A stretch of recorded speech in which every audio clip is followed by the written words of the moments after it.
So, welcome to the B2B Influencer Marketing Chat Series. My name is Mariska Kestelo and I'm the founder of Word of Mice.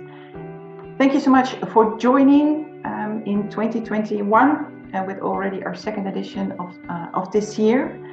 Before we dive into the topic together with Maris Kuklis from Etihad, I would like to give the word first to my co-host, which is Jaro. Hello everyone, welcome to another series of our podcasts. Today our guest is Maris Kuklis from the Etihad Airways. And I'll just tell you quickly how this chat on Zoom will look like. So the first 5 minutes we will have an introduction of Maris, then 25 minutes of the discussion about airlines, Etihad and influencer marketing. After that, we'd like to answer some questions, and then, of course, at the end, we will summarize our talk today. And yeah, that'll be all. And first question to Maris: when was your last flight? Can you share it with us? That's a good question. So thank you so much, Mariska and Yoro, for the opportunity. Really greatly appreciate it. Now, I think it was back in March, and it was for the meeting space. And then it was during the time of when the COVID is starting to kind of evolve, and we didn't know what it was.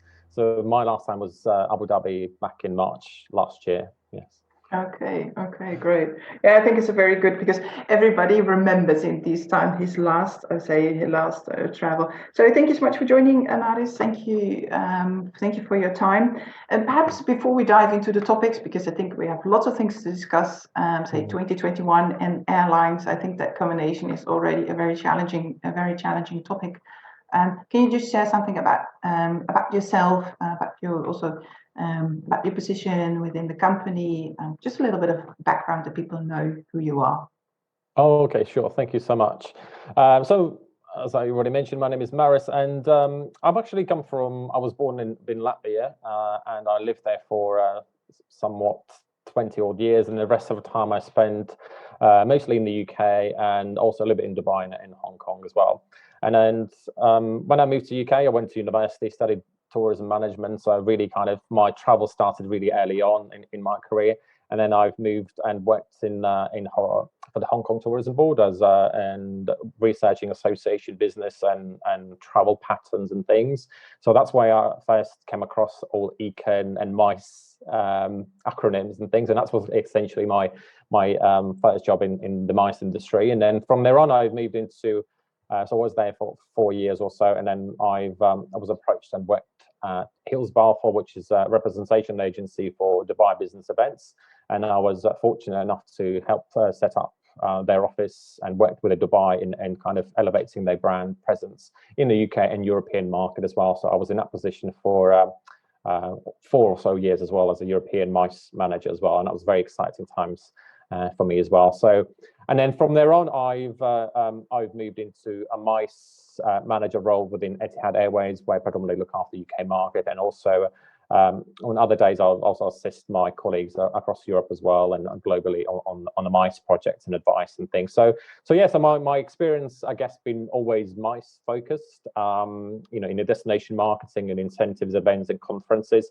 So I think from an airline perspective, that's quite a unique position to be in as well, and not many airlines have that resource like myself, I guess, and also been very fortunate to, in the last year or so, also diversify my portfolio of knowledge and gain knowledge in the leisure market as well. So in the travel agencies and tour operators and things. So yeah, so in my day-to-day activities are very much of helping companies to get best access to the airfares, and also connecting them to destinations like Abu Dhabi, and work closely with the tourism boards and convention bureaus and the MCs and hotels. So my role is very proactive and every day forever changing, and it's very much kind of a MICE and group travel involved. So I hope that's Okay, well, thank you so much for the introduction. As we already mentioned, 2020 was, especially for airlines, airports, and of course for other related people, also for our industry, travel industry, MICE industry, extremely challenging year. And I think the people who are listening, it doesn't look that good as well, unfortunately, for 2021, as I'm speaking from the Netherlands, where we are in a full lockdown. Can you explain something what Etihad has done, because we're talking a lot about safety, security, and I've seen some updates coming by on LinkedIn, on as well as on your profile. Can you share some of the measurements that Etihad has taken in place to, we're not saying to give the guarantee, but at least to give the people that flying is safe, because I think that's a huge issue. Yeah, so definitely the 2020 has been one incredible year for for everyone, really. So as an airline, there's a number of things that we have done in over the last 9-10 months. So firstly, really worked closely with the airport, Abu Dhabi airport as well, to make sure that we have guidelines in place. So we're starting on the aircraft. So we've made pretty much readjusted all our aircraft seats as well. So it's a bit like anyone else done their gardening work as well. So we've done a bit of a DIY work inside of aircraft as well, done a painting, decorating, engine work, lots of technical work, and then really done lots of testing in terms of implementation, how the service might look like as well. And also worked very closely with various other teams, like our catering team as well, and making sure that when we are serving food is at the highest standard of quality and really at the best and complies with the ISO regulations. We also worked very much closely with Abu Dhabi Airport and authorities as well, to making sure that when the guests disembark and then transit into other destinations or other aircrafts or they arrive in Abu Dhabi, we've implemented things like voice-activated check-in desks as well, self-sanitizing handrails. We also have implemented things like where you go to the to elevators, all you have to do, you don't need to press any buttons, or you just wave your hand and the elevator opens for you as well. So there's been lots of technology innovations. So you mean less touch points? I mean, so you don't need to touch as possible. And yeah, so very kind of paperless experience as well. So really focused on sustainability. So everything is really at your fingerprints, and just so you have on your phone, like downloading an app for check-in. We've also implemented, we have a really vigorous information on our website as well about for example, when you are looking to purchase a ticket, you type in the details of which destination you're going to, and it brings up all the things that you need to be aware of or when traveling as well. And we've also introduced, I think the only airline in the world is the Etihad Wellness Ambassadors. And those are dedicated cabin crew that's been trained to essentially really to make everybody welcome and assure of the cleanliness procedures that are happening on the aircraft as well. And that's a big focus in ensuring that after each aircraft that arrives in a destination gets cleaned thoroughly, antibacterial thoroughly. And also we've very much focused on things like HEPA filters as well, to really assure of the guests that every aircraft that we are flying has got HEPA filter installed on aircraft. Essentially, that means that the air that you breathe on the aircraft, it's almost as clean as what you get in the clinical surgery room in the hospital. So it's disinfects the air of 99.97% of any kind of bacteria. So the chances of contracting COVID is very, very, very slim. So that's one of the things that we've been really trying to message and get across to our customers, that the flying is actually a safe experience, and also ensuring that there's social distancing where possible on the aircraft as well, and working together across various airports and cabin crew, and making sure that guest experience is socially distanced where possible as well, and a pleasant and also we don't take anything away from the experience when you are on board as well. You still get your meal on board as well, maybe you might not have so often contact with our cabin crew, but that's a little bit less now, but still ensuring that you still get an amazing experience on board of aircraft as well. And other things that we've done, we've taken away all the magazines, which made aircraft light as well. So there's not much paper, nothing really to touch. Everything's on that screen, or everything's on the app as well. So hopefully all these touch points have been improved, and with our wellness ambassadors and guidelines and processes, hopefully that will help to stir some confidence in our guests. Yeah, because I think there you mentioned in your last sentence is an excellent point, confidence. Because I think a lot of people are because you are for a certain amount of time, of course, very close to other people, to the crew, but also to other passengers. And so I think there is, so people still have, I say, concerns perhaps to travel. How do you, so because you've been also very active the past years, or always been active very on social media, so how can you say regain the trust with your audience, with your network? What have you done as a person, or what have you done as a company to remain in touch and to reassure their trust and that relationship? So from the company side as well, our team has been fantastic. So from the communications team, airport team, and we've been very fortunate at having a regular communication on a weekly basis of what is happening with the company, what the company is doing in terms of innovations, and ensuring that our guests, that as soon as they get to the airport, they are feeling safe. From cleanliness, we've done a really, really cool number of videos explaining the whole procedure of what the guests can expect when they get to the airport as well, and I can share the link later with you as well. But also on social media, kind of sharing any articles and sharing also guest experiences, what they experience on flying with Etihad as well. There's lots of content that we've been creating, and then also guidelines and really kind of also travel sheets. Kind of say, okay, from step 1, this is what you can expect. Step 2, when you're on board, this kind of things you can expect as well. So really A to Z, really simple, easy messaging that people can understand and feel at ease when they are traveling as well. And that's I've tried to very much support that for myself as well, in terms of letting my networks know via email, via webinars, via conversations on social media, just really talking about things that it's safe to travel. We've also ensured that from airport team as welcome. There's also not that many people are traveling essentially these days. So the airports, you'll find lots of people are sharing it's actually quite empty. So probably it's a good time to travel. Yeah. And also the other things that we've done added value is things like flexible tickets, changes, and all those things that have been enhanced as well. So there's no, we added insurance as well. We've also paying for the COVID PCR test in Abu Dhabi. So there's all these different steps to really help and push the guests to travel and to acknowledge this. It is good to travel and it is safe to travel. And finally, also, it's in a lot of people's minds is the sustainability. So we've done lots of innovations and investments with Airbus to make sure that our future aircrafts, like Dreamliners of 787, and we invest in biofuel facilities, and really talking about those sustainability points where also guests are able to carbon offset the air miles should they wish to as well. So whilst obviously cleanliness of aircraft has been really big focused, also the other things that are feeling good when you are traveling as well, we've been focusing very much on that.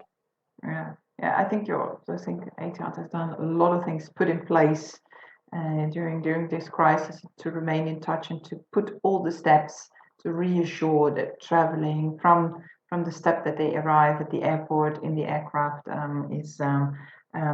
is safe.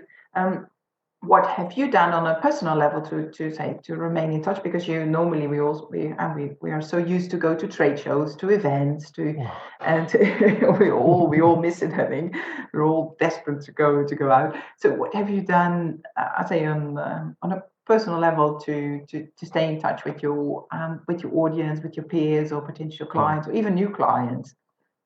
Yes, I mean the number one thing for me has been really it's good old phone call, just calling up people, WhatsApping people, and say hi, how are you, and then just checking in with people, just saying hey, how are you doing, and secondly was really on the like LinkedIn, so sharing messages, engaging people, dropping them a note, and then seeing how they are and how they're doing, and really just finding stories that might be of interesting to people and that they want to maybe talk about as well.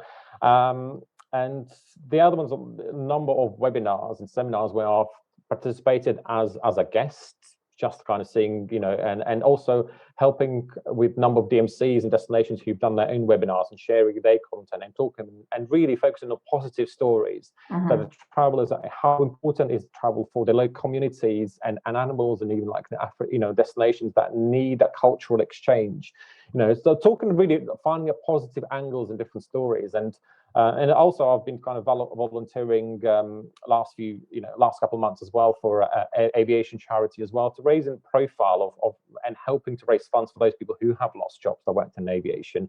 They might not be highest paid pilots, but they are, luggage handlers or cabin crew as well. So really just supporting and seeing what can I do to raise awareness of positive travel, of sustainability. What can I do? Who can I help to really invigorate the desire for travel? How else, what can I do to change people's mind and attitude? And also I've actually written, I forgot to mention, a blog which is on my LinkedIn profile, of what the travel is going to look like when you fly again. Mm-hmm. And then there's lots of articles and lots of summaries of different things that we as an Etihad what we have done, but that might be quite an interesting one to look at. So I've done what I can to really raise awareness in a positive light that travel is safe. And I can't wait to travel to, in whenever it's possible and governments allow us. Yeah, of course. Yeah, but I think all the people who are here on the call are related with either with the events or with the MICE industry. So I think we're all eager to go back, to go back to travel. But I think it's what you really say is really important, because our industry is facing so many challenges, has faced and will face another number of challenges that will come. So I think it's very important what you said is, first of all, is to remain positive and to be active and also to share your support. To show, okay, I'm here, what can I do for you? And also to raise awareness for our entire industry, because I think that's also really, really necessary. Can you share, because we're now in 2021, I can't even imagine that it's only the 21st of January. I have the feeling it's already, so we're already months ahead. Can you share something about the plans that Etihad has for the future? Can you also perhaps share some insights about the travel app that has been installed? Yes, thank you. I mean, the plans really, it's much of our teams are working closely with a number of governments really on monitoring when those destinations are being opened potentially. So it's a bit of a chicken and egg situation. So many airlines are ready to fly. They have the cabin crew, got the aircrafts, that we are ready to go essentially. But obviously it's the government's outside of our comfort zone. Sometimes there's no influence. Whenever the governments are ready, say, right, we are ready to open borders, yes, we are able to fly. But most of it is just a communicating between the airlines and destinations and how many people we can travel. An example of being China, for example, the domestic travel is opening, is booming, and the GDP is growing. So that's a very, very positive sign. So again, once the borders open, then that's great to be connecting and traveling again. Only this week, I'll find out that Seychelles are opening in mid-March for travel as well. They're hoping to vaccinate all their community. So that means essentially when you arrive, you are free to enjoy your holiday as well, providing you have a PCR test as well. So it's monitoring conversations, and our team are doing a great job into kind of finding out what's happening. And to answer your second question you mentioned as well about which I think will be a game changer for all of us, is because predominantly people's concern is is it safe to travel? What do I do with PCR tests and all these ifs and buts and uncertainty questions? And we've actually one of the very few airlines that are actually trialing already, I think called IATA Travel Pass. And essentially it's almost like open source verifying test data app that brings all the data. For example, you go to the hospital today and you get tested, and all the information gets uploaded onto the app. That gets shared to the airline and also to the government as well. So when you are traveling, it will provide you with the latest updates, and it basically shows you like a green pass that you're able to travel with no issues, no complications as well. So that takes a lot of worry of people's minds. What happens? What if? What that? And what this? So, and in addition, IATA is also innovating really cool things like IATA Thematic, which is also helps with all the visa applications as well. It's all on the app itself. And there's also IATA One ID. Essentially means that you can travel to the airport. You don't need any passport. All you need is it's a link to your iris, scans your eye, and it's a paperless passport travel experience. Again, it's assuring the guests it's easy travel and easing them in. You don't need to forget about this, because everything is already either on your app and it's all done, and you know that you're safe to travel. You know the regulations before you leave the home.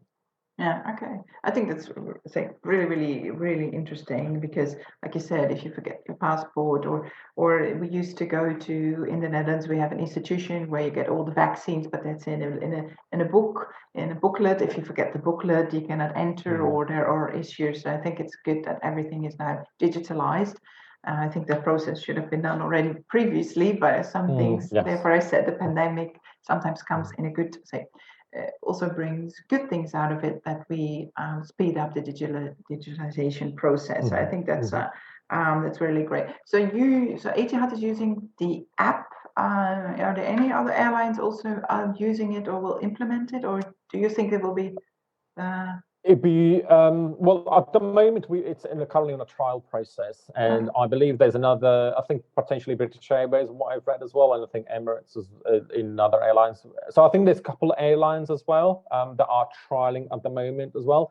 And all I have to say as well, in order to assure the guests as well, I think there'll be a wider adoption, because the key thing that stops people traveling is that uncertainty. What are the regulations? What about if it changes? So the purpose of that is also going to be lots of other benefits of notifications, real-time notifications if my COVID, borders are shut, whatever. So it'll be real-time notifications that were able to assist you and help the airline governments and really kind of having that peace of mind more than anything else. That's like, I have this app and I'm safe to travel. So whether it's also might involve other future vaccinations and things as well, we don't know yet. But it's currently on trial process, and hopefully its trial goes well, we can implement it and launch it to the wider audiences. Yeah. And when do you think you're able, when do you think that travel will be opening up? I mean, of course, we will be one of the first perhaps who will jump on a plane, but when do you think, when do you think group travels, or do you have already bookings for group travels or incentive travels for this year? And then you don't need to mention the name, but the dates to give an indication. When do you think it will be recovering? Because I think that's also a question that a lot of people say, when? Oh, it's such a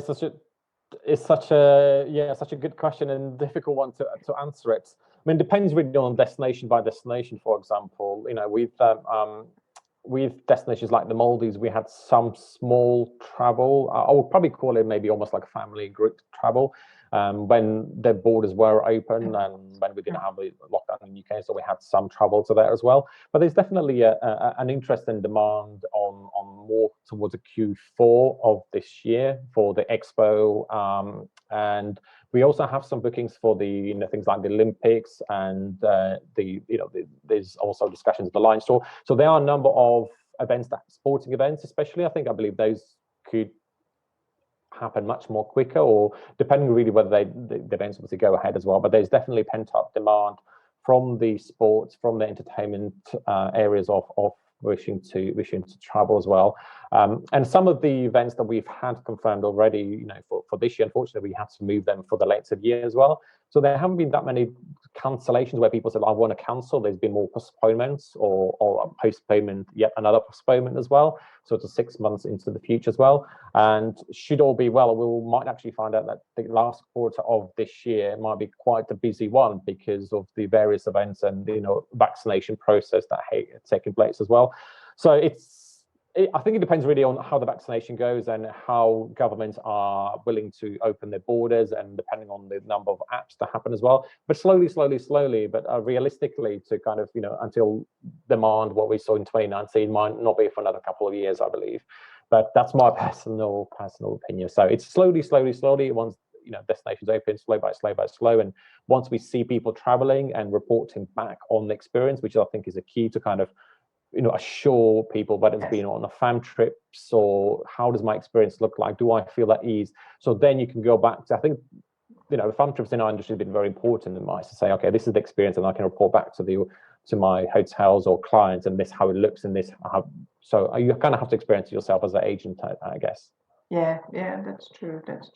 But yeah, we can only guess what happens in the future. But I think we're all eager to say to go back to traveling. And I think this year, again, I think it will be another challenging year. But I think Q3, Q4 is more realistic. Q1 and Q2, as our Prime Minister said in a very, very Dutch, straightforward way, that until the end of March, international travel is not disencouraged. He said it in a stronger way. So I don't think for Q1 and also Q2, even if you would travel, you also have the quarantine rules. And I think that also is a big issue why people are not traveling, because they want to go on holiday, but they don't want to go 2 weeks or prior or after their stay in quarantine. I think that also plays a big role. Definitely. So yeah, go ahead. No, I definitely agree with the quarantine rules. So once those ones can be eliminated, and hopefully with this particular IATA travel pass, that could change if the governments get assured as well, and people get assured as well, airlines get assured as well, and then hopefully with all this technology innovation, we're able to open and start traveling soon. Yes, I agree. As we are approaching almost the 30 minutes, is there anything else that you would like to share, even from a business perspective from Etihad, or also on a personal perspective? Because I saw your social media challenge from Sabrina also coming by, that you were changing your rhythm, and anything else that you would like to share for the people, because I think we all need perspective and positivity. So anything you like to share or add? And I mean, from the work side of things, I think just looking, where you are and think, what can I do really to change my business, or look, what kind of segments can I diversify in? And just give you an example, we've just actually last week we launched a new campaign, Kids Fly Free. Essentially, what we're trying to do is help families with children to fly free to Abu Dhabi and Dubai in March, April later this year, which we haven't previously done. So really looking at kind of opportunities on terms of promotion, or tapping into other opportunities that can allow you to tap into new travel segments potentially. And the other one as well, I had a conversation this morning as well with one of the business companies, and looking at your local area and working with the Chamber of Commerce and seeing what kind of trade can we do with this destination. Can there's event opportunity there might be happening? What are they exporting? So just kind of looking at your community and looking at Chamber of Commerce, I think, because I'm sure they have a lot of companies that kind of potentially might be looking at exporting business opportunities, be it into the UK or be in the hills, and how else you can offer your advice or piggyback on them to help drive your knowledge, consultancy experience, and into other destinations. So so that's kind of on the work side. And my personal side of, I've been on furlough, and fortunately, company has looked after, and I kind of do my 15 hours a week. And besides that, I've really been kind of focusing on changing my kind of lifestyle, and I've been waking up early, and I've been learning a language. I've started an online MBA program as well, which I'm really loving as well, and gives me access to another network of people, and then helps me to push myself out of the comfort zone. I've started learning Arabic as well. That's some language I've always wanted to do, never had a chance as well. And it's right, let's learn it. Let's put ourselves a deadline of 3 months. And also, I think for me, it's been a meditation and kind of being more at peace and mindfulness, and really using my 5 minutes a day in the morning and in the evening to really kind of calm down, and then just really look at zen yourself, as you would say as well. And of course, I think looking at my own workout routines and just really keeping your health engaged, going out for a walk in the fresh air, and doesn't have to be anything too crazy, and just to kind of get yourself active, positive, and talk to your neighbor. When you meet people in the park, say hello, comment on their shoes, and just really be engaging and looking and feeling positive, and then embracing that positivity on other people, I think. So that's what I've kind of been trying to do, and kind of push yourself out there when, don't think negative, think positive, and help other people where you can through charity or donating anything that you might not need anymore. So well, I think you've been, despite the furlough, I think you've been very active learning Arabic. To be honest, I've tried it as well, because I've lived in Morocco, where also trying to learn Arabic. I can say it's not, it's a challenge, but and also doing online MBA and working on and also working on your health and changing your routine. So you can say that you really are an example of how you can use your time. Of course, it all depends, of course, on your mental health and well-being, which we discussed in the previous week. But still, of course, it's also about your mindset and using. Some people have time, some people don't, because also people have some, of course, challenges with having their families at home and homeschooling. So I understand this is not for everyone, but at least to give, like you said, say hello on the street, give something back, so very simple things, and helping other people to cheer up their day, because they might be in a very difficult or other position than you are. So I would say thank you so much for your interview. I don't think there were any questions, Jaro. No, we don't have any question, but I think you mentioned yesterday during our call that you have some ideas, or you've mentioned that there might be some changes in the incentive programs from your perspective. Do you agree on that?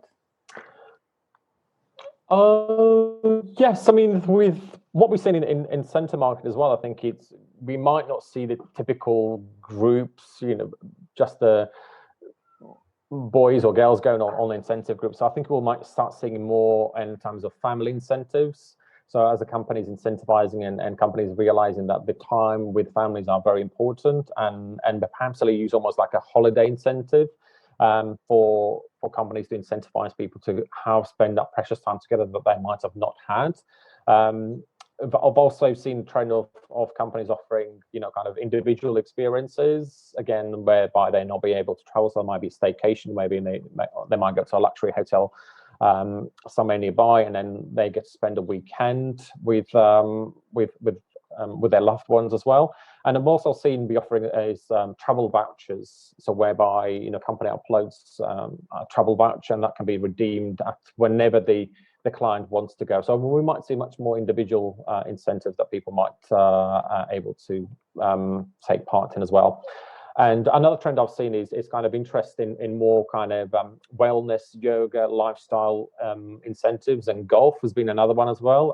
What we've seen actually increase in terms of bookings, or people's asking about the golf incentives, whereby they can spend the day with a partner, go play golf, because totally socially distanced. So those kind of we've seen a little bit more coming on the horizon. So wellness, well-being, sustainability elements as well, golf to some extent as well.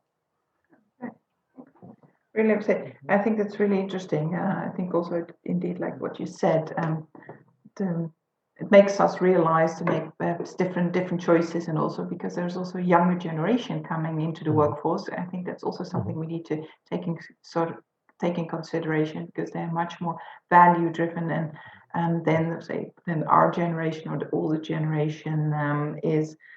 So I think it would be the trends. It was already predicted, sustainability, but also from the incentive side, interesting to hear your thoughts. Jaro, any other questions that you have? Yes, there was one question regarding sustainability and all the ecological issues that airlines may face. So what's the approach in general of the airlines, or Etihad in particular?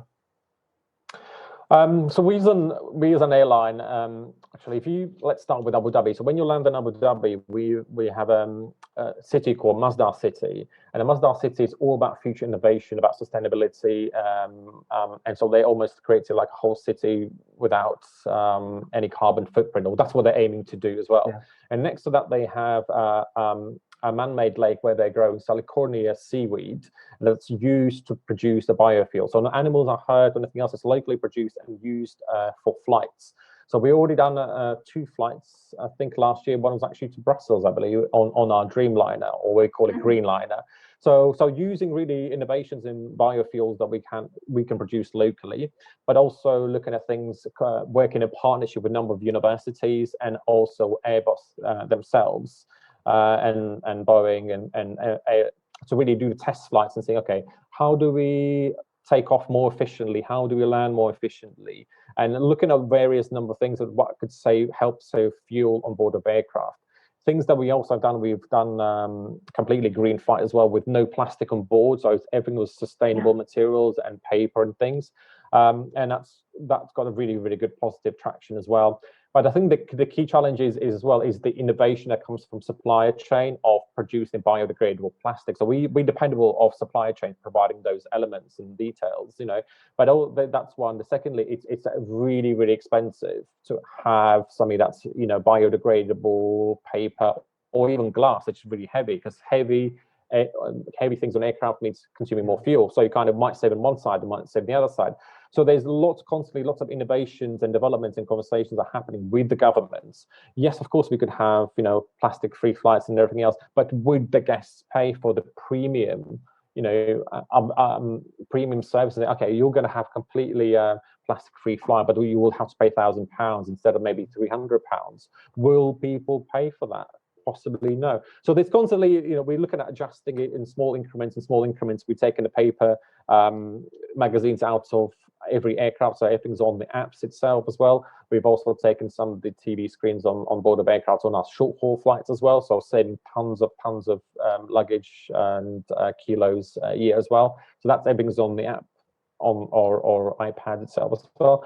So there's small steps that airlines are making, and I'm talking from Etihad's perspective as well, and also introducing much more fuel efficient aircrafts like Boeing 787. So yeah, so it's lots to be done yet, but of course, trying to make steps as many as you can. And also we've just introduced a carbon offsetting scheme as well for the guests. So when they are traveling, they can choose to carbon offset their carbon emissions. Okay, interesting. Yeah. I just say I was not aware. I remember that you were posting something about the first plastic-free flight. I remember that, but I say, to be honest, I was not aware that so many innovations were at the backside of producing more sustainable flights. I think that we have time for one more question. Jaro, do you have anything else that you would like to ask? So actually, I have one question. Do you have in your mind any new emerging markets for Etihad?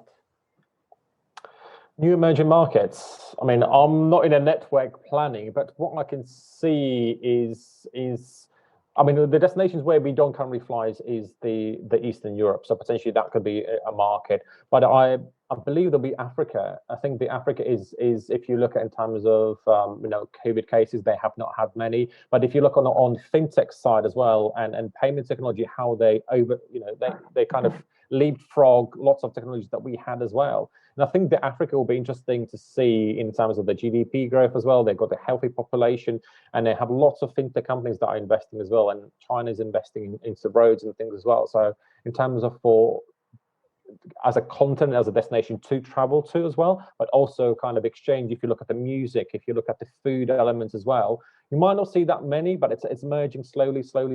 And once the music starts, entertainment, and I think there's also look at CNN. They created a channel as well, and I think that's potentially a growth market if you're looking for incentives or originating market as well. So beyond China and India, of course. Yeah.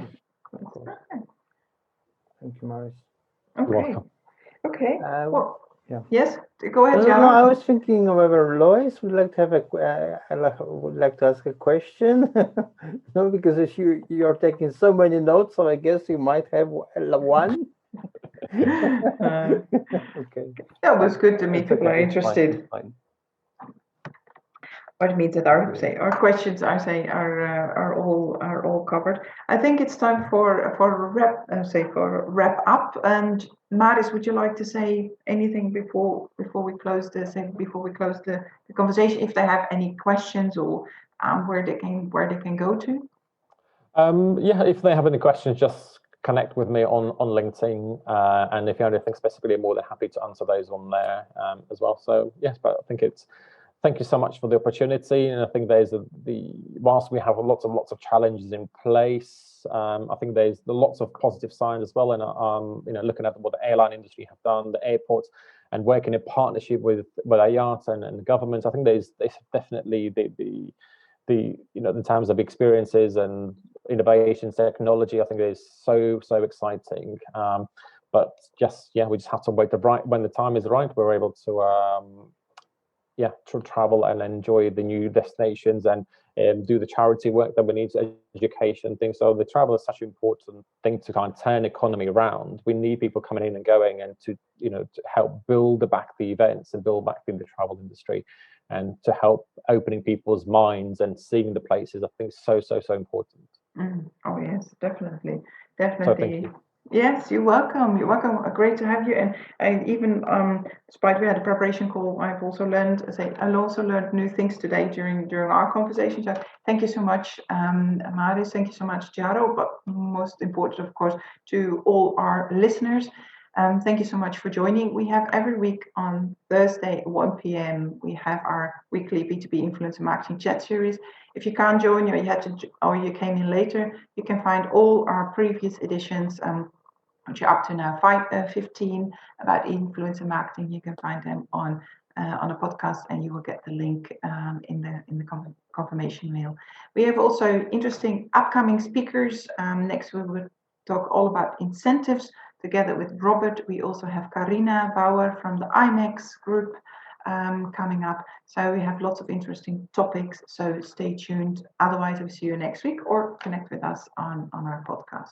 So thank you so much for joining, and see you next week. Thank you so much, everyone. Thank you. Bye. Thank you. Bye-bye. Bye-bye. Bye.